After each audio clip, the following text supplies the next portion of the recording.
Corona కష్టకాలం సమయంలో ఇక చాలా మంది పుట్టెడు దుఃఖంతోని మస్తు మందిని పోగొట్టుకొని మస్తుగా బాధపడ్డోళ్ళు ఉన్నారు. ఇప్పుడు గదే తీరులా మన చిత్ర పరిశ్రమల గిట్లా మెగాస్టార్ చిరంజీవి అంత తోడు దిగి వచ్చి ప్రతి ఒక్కరికి సాయం చేయడంతో కాకుండా ఇప్పుడు గిట్లా యథావిధిగా గా సాయం అందజేస్తూనే ఉన్నాడంట.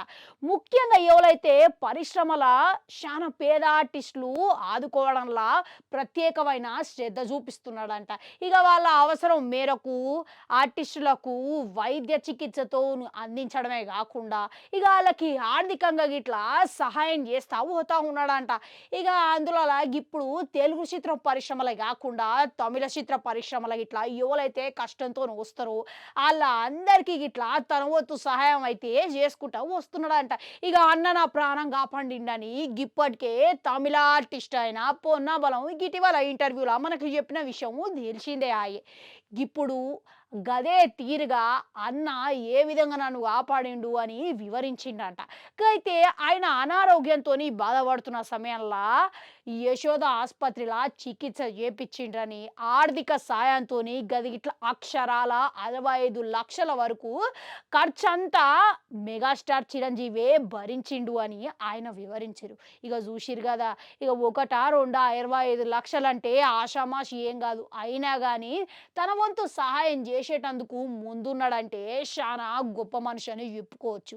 గైతే గట్ల చిత్ర పరిశ్రమల ఎంతో మందికి ఆర్టిస్టులకు గట్లనే సాంకేతిక నిపుణులతో కష్టంలో ఉన్న ప్రతి ఒక్కరికి ఆయన తన వంతు సహాయం అందజేస్తూనే ఉన్నాడంట. ఇక తెలియని సహాయము విరాళాలు ఇంకా ఎన్నో చేసిండనే మాట అయితే వినబడుతున్నది. అయితే ఇప్పుడు ఎట్టకేలకు మరో ఆర్టిస్టు ముందుకొచ్చి ఆయన దయాగుణం గురించి చెప్పిండు. ఇక ఎవరో కాదు, ఫిష్ వెంకటు. ఇక మనం అందరం చాలా కాలంగా చూస్తూనే ఉన్నాం కదా సినిమాలల్లా. ఇక ఆయన తనదైన శైలిలా తెలంగాణ యాసలో మాట్లాడని అందరినీ మెప్పించి మస్తుగా ఫేమస్ అయిన ఫిష్ వెంకటు కొద్ది నెలల పాటుగా ఆరోగ్యం క్షీణించిందంట. ఇక మూత్రపిండాల వైఫల్యంతో ఇక అధిక రక్తపోటుతోని మస్తుగా బాధపడుతున్నాడంట. గైతే ఈ పరిస్థితిని మొత్తం తెలుసుకున్న మెగాస్టారు గట్లనే వారసుడు రామ్ చరణ్ ఇద్దరు కలిసి తండ్రి కొడుకులు ఆర్థిక సహాయంతో హాస్పిటల్ చేర్పించి ఆర్థిక సహాయం అయితే చేసిర్రంట. ఇక గంతే కాదు, ఇక చాలా మంది పేదలు ఇక ఆర్టిస్టులు ఇక కష్టం కోసం ఆయనకు అర్జించిన ప్రతి ఒక్క ప్రజలకి ఇక ఆయనకెళ్ళి మెగా సేవ అయితే వస్తూనే ఉన్నది అని ఆయన చెప్పుకొచ్చిండు. ఇక చూసిండు కదా, ఇక ఆయనకి ఏ ముహూర్తాన మెగాస్టార్ చిరంజీవి అని పేరు వచ్చిందో కానీ ఇక ఆయన సైన్మలలో మెగాస్టారే, ఇక ఉత్త జీవితంలో ఇట్లా మెగాస్టార్ అని చెప్పుకోవచ్చు. ఇక ఇది చూస్తే ఉదాహరణకు అర్థమైతేనే ఉన్నదాయే. అవు ఇక మీకు గిట్లా ఏమనిపిస్తున్నది? ఇక ఇంతకీ ముచ్చట పక్కకు పెడితే మెగాస్టార్ ఫ్యాన్స్ ఎవరైనా ఉంటే ఒక లైక్ కట్టురి.